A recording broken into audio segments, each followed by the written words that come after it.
Les séismes industriels sont des accidents fréquents. On l'a vu hier avec la filière textile ou sidérurgique en France. On le voit aujourd'hui avec les déboires d'Alcatel-Lucent ou avec Areva, sans parler des difficultés du programme militaire d'Airbus Industrie.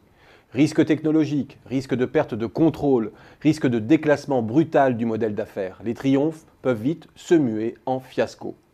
L'industrie automobile allemande le sait bien d'ailleurs. Et ce n'est pas un hasard si le gouvernement allemand a placé à Bruxelles l'ancien président du Bade-Wurtemberg, siège de Daimler, au poste de commissaire à l'économie numérique. Même si les industriels de l'automobile allemand surfent aujourd'hui sur une vague de succès, ils savent aussi que la chaîne de valeur du secteur est sur le point d'être revue de fond en comble.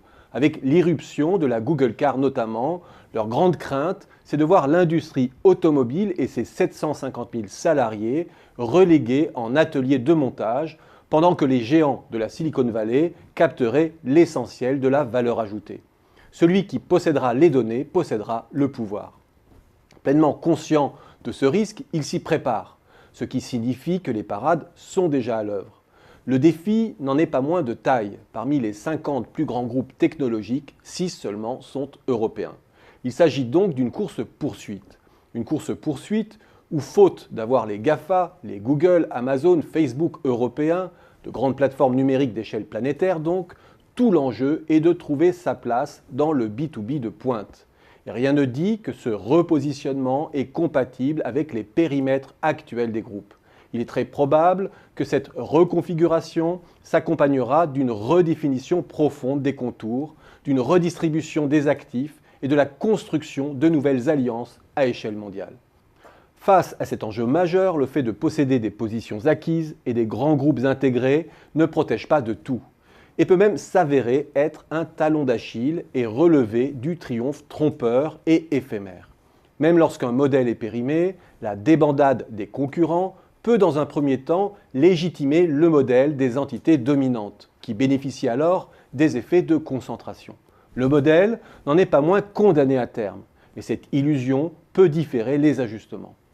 Dans une période de grand chambardement, être en avance d'une crise peut alors être un atout.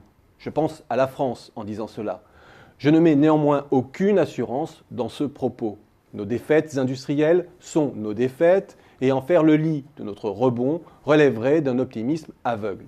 Je veux seulement souligner que nous vivons aujourd'hui une période de mutation suffisamment profonde pour que des défaites soient transformées en succès si elles sont bien négociées. Le fait aujourd'hui que de plus en plus de groupes incubent par exemple des startups en interne, que de plus en plus de talents tentent l'aventure entrepreneuriale, indique que nos déboires permettent de fertiliser de nouveaux positionnements. Et précisément dans les activités B2B à fort contenu intellectuel qui irrigueront les chaînes de valeur mondiales. Le fait que les services périphériques à l'industrie connaissent une dynamique plus forte en France qu'en Allemagne est aussi un signe d'espoir. Le déclin de notre vieux modèle industrialiste ne se traduit pas seulement par une perte sèche de substances productives. Et c'est tout l'enjeu de la politique industrielle aujourd'hui. Faire en sorte que notre déclin manifeste se transforme en coup d'avance dans la course-poursuite numérique dans laquelle est engagée l'Europe.